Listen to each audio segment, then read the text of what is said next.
Hey guys, welcome back to Ace Recaps. Today, I'm going to explain a 2025 mystery thriller film titled The Ugly. Heads up, spoilers ahead, you've been warned. The movie begins with an old blind craftsman named Young-gyu sitting inside his workshop. A television producer named Soo-jin arrives with her camera crew to interview him. Young-gyu is a nationally recognized artist who has spent his life designing beautiful seals despite being unable to see. During the interview, Soo-jin becomes curious about something beyond his work. She wants to know how Young-gyu managed to raise his son Dong-hwan alone, since Dong-hwan's mother had abandoned the family and disappeared when he was still a newborn. Young-gyu feels uncomfortable with the question and sets off an alarm on his watch in the middle of the interview, using it as an excuse to step outside for a break. That alarm was doing more work than his honesty.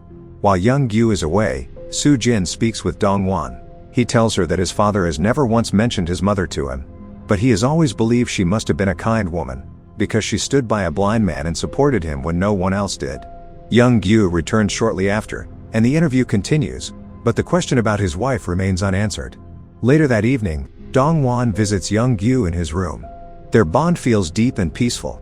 Dong-hwan takes care of his father with respect, and Young-gyu speaks to him with the comfort of someone who has depended on him for many years. But that quiet moment ends when Dong-hwan receives a call from the police. The officer tells him that human remains have been found, and the body may belong to his mother, Young-hee, who vanished around 40 years ago.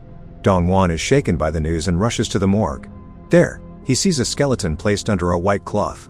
The body has been buried for so long that nothing remains except bones and old clothes. The police explain that the remains were found in the woods near an apartment area. Inside the clothing, they found an old ID card. The photo had almost faded away, but the name was still clear, and that is how they confirmed her identity.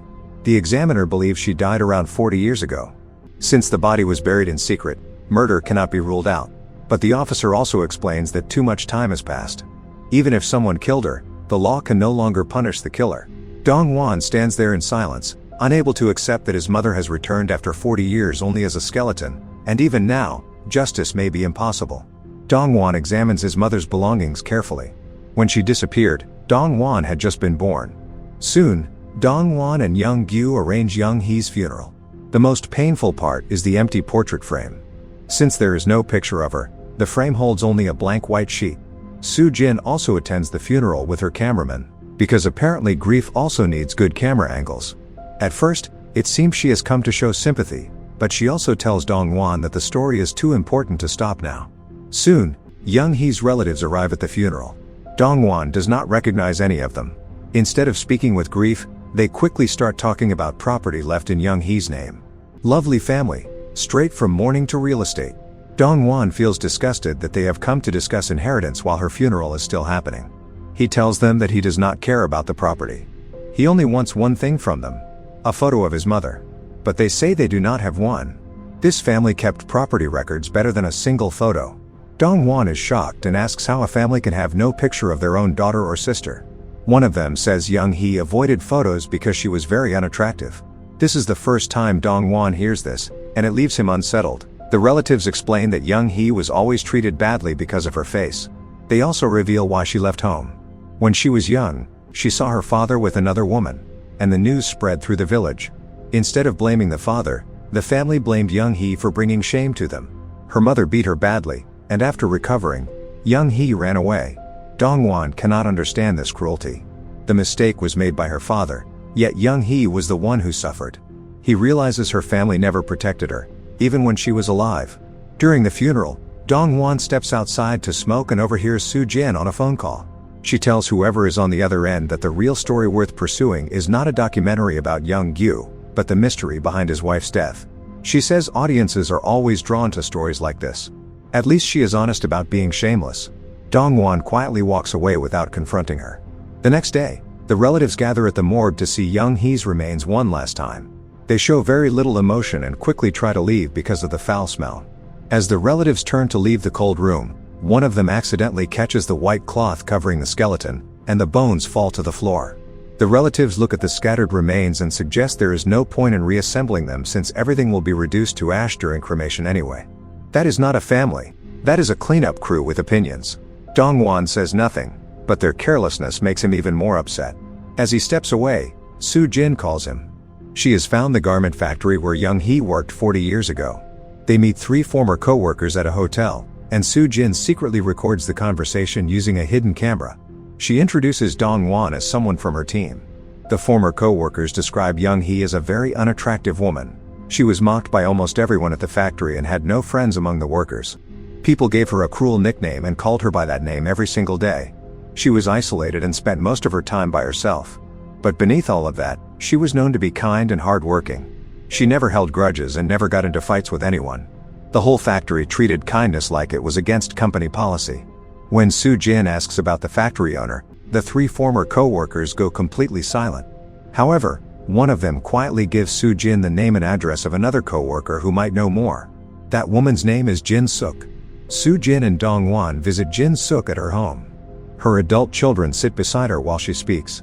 Jin-suk says she has lived with guilt for many years because Young-hee may have died partly because of her. She explains that 40 years ago, after all the other workers had gone home for the night, Young-hee heard someone crying inside the factory. She found Jin-suk alone and in distress. Jin-suk told her that the factory owner, a man named Ju-sang, had assaulted her. Ju-sang was well regarded in public. He never withheld wages, often gave employees small gifts, and maintained a generous image. His only known hobby was photography. But in reality, he used that hobby to photograph female workers and satisfy himself in private. No one would have believed Jin-suk if she had reported it. The next morning, Young-hee arrived at the factory and learned that Jin-suk was being fired. She went straight to his office and begged him not to destroy Jin-suk's life, because Jin-suk had a family depending on her. Ju-sang refused and told Young-hee to stay out of his business. Young-hee warned him that she knew what he had done. Ju-sang became angry and threw her out.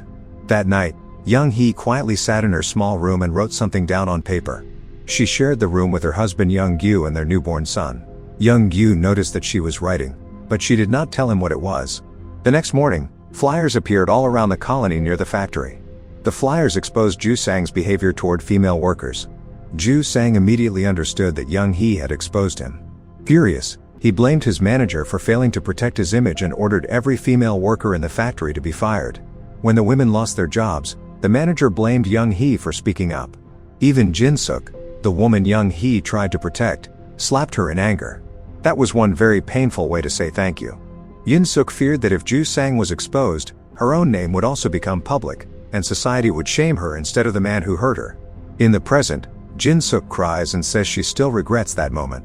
Young-hee stood against injustice, but no one stood beside her. After hearing this, Soo-jin finds Ju-sang's current address. Dong-hwan does not want to meet him, but Soo-jin convinces him that Ju-sang may know what really happened. They find Ju-sang living in a small home. He is elderly and physically weakened by illness, but his mind is still dirty and cruel. The walls are filled with pictures of women he took when he was young. Soo-jin places 50,000 won beside Ju-sang, and she asks Ju-sang about Young-hee. Ju-sang remembers her clearly and calls her a troublesome woman. Funny how his memory started working after seeing cash. Soo-jin asks whether he killed her. Ju-sang becomes irritated and says he did not kill her. He claims the real killer was her blind husband, Young-gyu. Dong-hwan is stunned and refuses to believe it. Ju-sang then explains what happened after Young-hee exposed him. He had called Young-gyu for drinks and warned him to control his wife. Since Ju-sang had helped Young-gyu get work in the past, Young-gyu felt trapped and promised to speak to her. But Young-hee still spread the papers. So Ju-sang sent men to beat her and scare her into silence. The men attacked her badly, while Young-gyu begged them to stop. But they left her alive. The next day, Young-hee still went to Ju-sang's house and confronted him again. Ju-sang became even more furious and sent his men back. But when they reached Young-hee's home, they saw Young-gyu carrying her dead body toward the woods. At that point, even the hired thugs had to pause and process the situation. Young-gyu is unable to bury her body properly. Since she was already dead, Ju-sang's men buried her body there. Dong-hwan refuses to believe it. He goes home and confronts his father directly. At first, Young-gyu stays silent. Then he finally reveals the truth. Long ago, before he became famous, he was a poor blind man who made stamps from a small stall. People ignored him because they did not trust a blind craftsman. He spent whole days waiting for customers, but almost no one came. Then Young-hee appeared as his first real customer. Since he could not see her face, he treated her with normal kindness. He made a stamp for her and did not judge her the way others did. For Young-hee, that kindness meant a lot, because almost everyone else treated her like an object of shame. She kept visiting him. Sometimes she brought food, And sometimes she came just to talk when she felt lonely.